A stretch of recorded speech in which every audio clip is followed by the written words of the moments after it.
What we doing with everyone's favorite boomer and vintage lens enthusiasts. Today we're going to look at the Pentax 35 SMC Pentax-FA 1 to 2 35mm AL.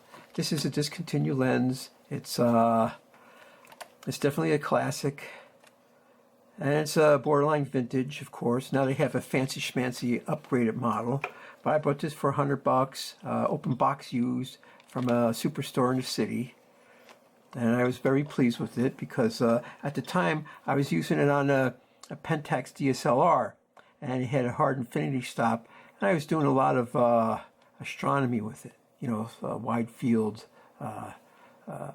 like that. Although for normal photography, it never hit the focus exactly right.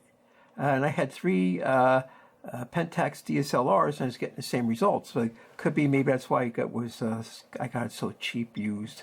But it came with a hood and a box, and I think it even came with some sort of pouch, which is probably floating around somewhere. So after I was done with my astronomy star fields, set fallow for a while. And you know what? I purchased a Canon FD 35 f2, and I thought I would do some sort of shootout between them at a car show in Pequannock late in October. But before I put it back in the camera, this is my radioactive Geiger counter, made in Russia. How about that? Nothing. This thing is not radioactive at all. Of course, this is made many years after the Canon, which is notoriously radioactive. It has I think it has a slightly, it looks flat or slightly convex front element. Nope, nothing. So let's shut this bad boy off. Okay, put this back on here, which is cool. I mean, it's just, that's it, you know, and you can see the aperture stops down, right? This is totally manual now. It's on a Photodiox PK to NEX adapter. It's a dumb adapter, but that doesn't mean it's stupid. And I get infinity focus on it. I always shoot at f8 during the day. I vary the ISO and the shutter speed to get the exposure I want. And I shot the Canon FD first at the car show, and then since I have twin cameras, I just put one in the gadget bag and took this one out. And I went up and down the line a couple times, and I shot similar scenes, but not the exact scenes with this. And of course, the lighting was different. It was an hour later or whatever. Does this have the same amount of flare as the Canon FD? No, flare is more well controlled, but it's not completely absent either. It does have sun stars on bright specular points of, say, glinting chrome or whatever, or off of windshields. But you know, if you got aperture blades, well, you get that without a doubt. And of course, you know, you don't have to buy a Sunstar filter. You just use this and you get it whether you like it or not. It's all plastic except for the back mount. It is autofocus, but it never autofocus completely accurately to my liking. Although on the Pentax DSLRs, it had a hard infinity stop, which is useful if you want to do astronomy. And wide open, it's pretty good. I don't think it's as good as the Canon, but it's pretty close. As soon as you stop down to 2. I guess that's 2.8 there. I guess that's 3.5, 4. Oh, half f-stops. Half f-stops. No, a full f-stop between 16 and 22. Now the Canon only stopped down to 16. This goes down to 22 in case you really want that depth of field. It's smaller, even with the lens hood on, it's smaller. And this is the thing. I didn't have a lens hood to put on the Canon 35mm because it had some oddball thread gauge, so I had to shoot it without the benefit of the lens hood. And I think the reason this was seemed to be a little bit better is because I used a lens hood. And I'm a very big proponent of lens hoods now, believe it or not. So it's small, it's lightweight, it's plastic. You can tell it's all plastic, right? Nothing's engraved, it's all inked. It's got this plastic window. I think that's cool. Maybe it helps with dust or something. But it's a fine lens. And if you could get one cheap, I've seen this for like 200 bucks. I can't believe it. Well, I don't know. If you're going to put it on a mirrorless camera with a dumb adapter, I don't know. You know, that's pretty steep. So I don't know if I got a bargain or not, or if this has some issues with the focusing. But since I'm doing it manually, right, I got the live magnifying view, and I focus, and boom, you know, it comes out super sharp. That's why I like mirrorless cameras in a way. You know, oh yeah, autofocus is quick, and you know it takes a lot of guesswork out if you want to shoot fast and do candids and all that stuff. But it got scuffed. I mean, I had it for many years, many years. Oh, made in Japan. No wonder the optics are so good. I don't know if there's versions made in Taiwan or Singapore or other Asian nations, but I like this lens, and I'm keeping it, and I want to shoot some more with it. And the caveat is a 35 millimeter on a crop frame is like a 52 millimeter, so it's like quote unquote a normal lens. And you're going to find out you're going to have to back up a lot. What does it focus down to? Oh, slightly less than 1 foot. That's the industry standard for these lenses.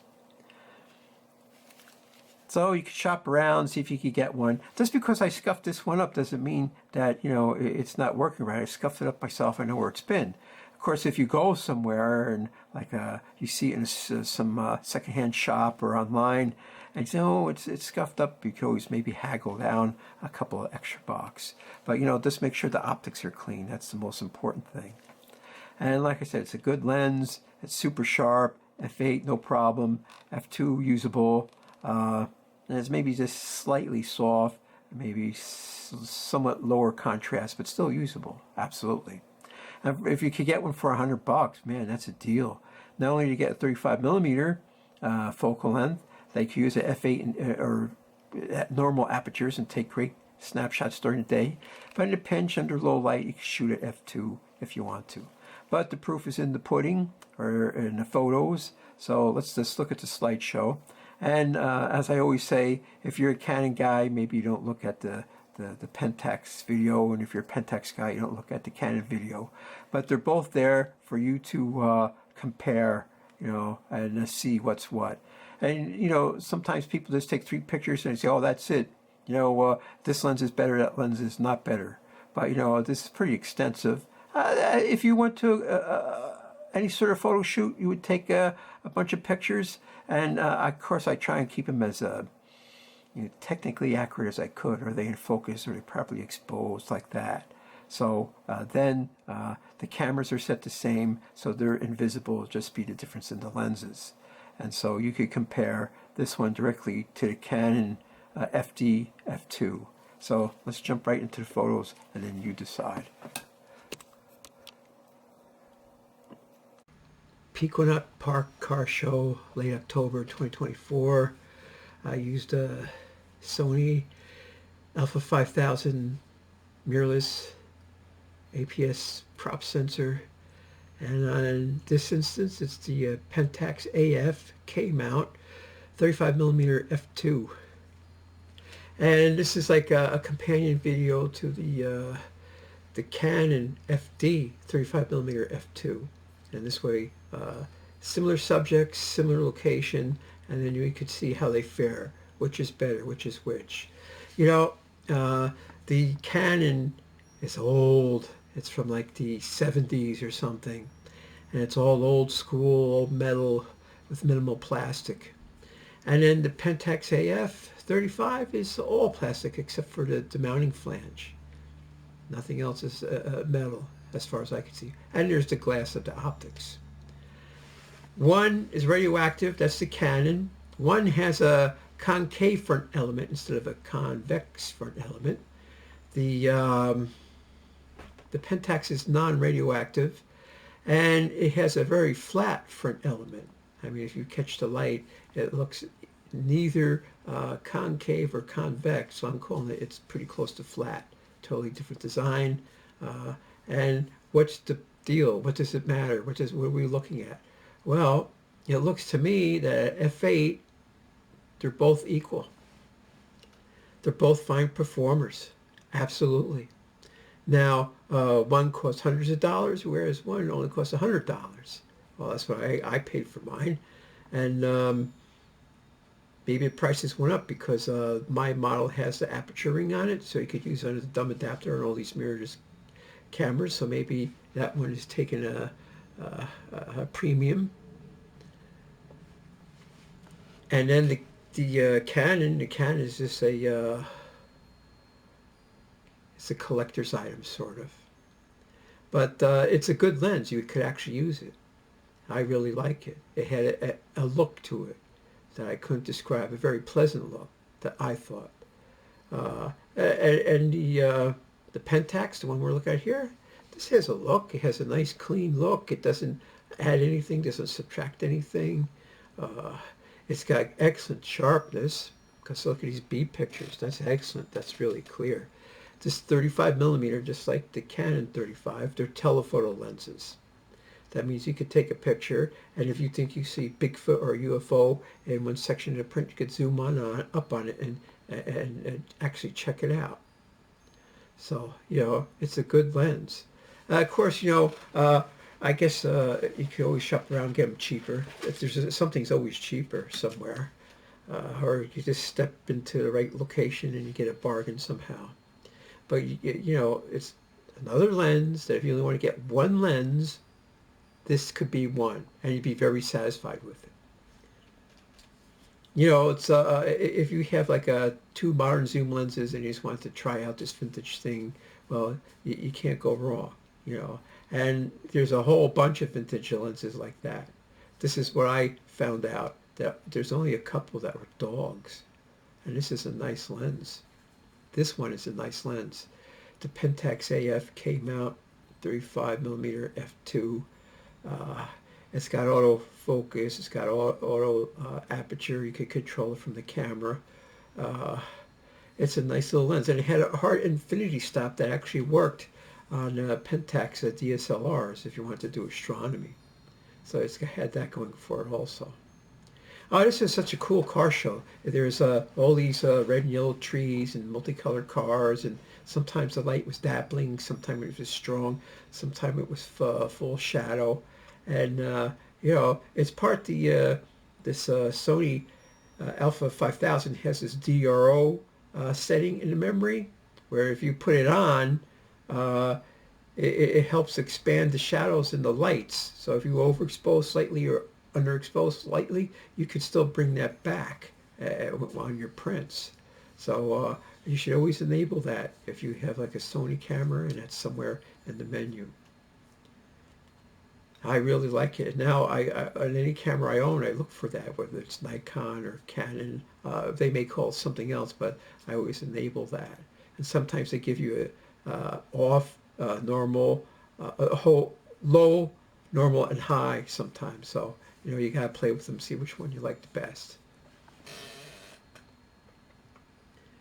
Well, I always like when they have a dark color car and some other lighter, vibrant car next to it, and you see the reflections in the paint job. It's like this is the reflection of this rim. There's a rim, the light was hitting it, it's showing that pattern on the black top.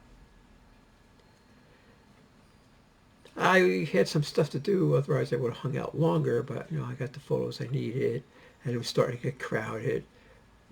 And I figured I would just scoot home and take care of business. Now this one has sunbursts also, because it has a 5-bladed diaphragm, and that makes those sunbursts. I was using a lens hood. You've seen it in the gear video that is prefixed to the slideshow, and I think that helps a lot. All old lenses, you should always use a lens hood. Now, the Canon had some pretty bad flare. I'm sure I could improve that if I had a lens hood for it. So now I got to go out and find one. I'll just buy one brand new. They're cheap enough. Of course, when you're in the midst of picture taking, and sometimes you just don't notice that flare. Maybe it doesn't show that well on the viewfinder. But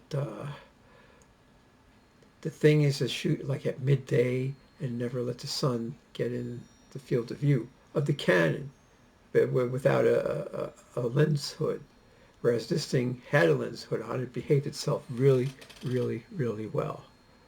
It was sold with a lens hood. I bought it as an open box from a superstore in New York City.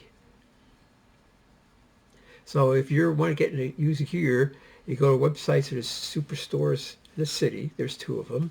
And you find out whatever camera stores specialize in music equipment. There's one in Smyrna, Georgia. There's one in Brooklyn somewhere. Maybe a couple others in Texas and the Midwest. And you just keeps, visiting their sites until you see what you want. What I do is I go to, for Pentax lenses, I go to Pentax Forum, and they have all sorts of reviews, real life reviews of people who got these lenses. And then same thing, they have like the Canon Museum, and then they have the Canon database, and you can always look for, these people who test them with charts and, give you, how much spherical aberration there is and lateral color and how many lines per millimeter. And then, if that looks good, you can say, oh, maybe I should get one.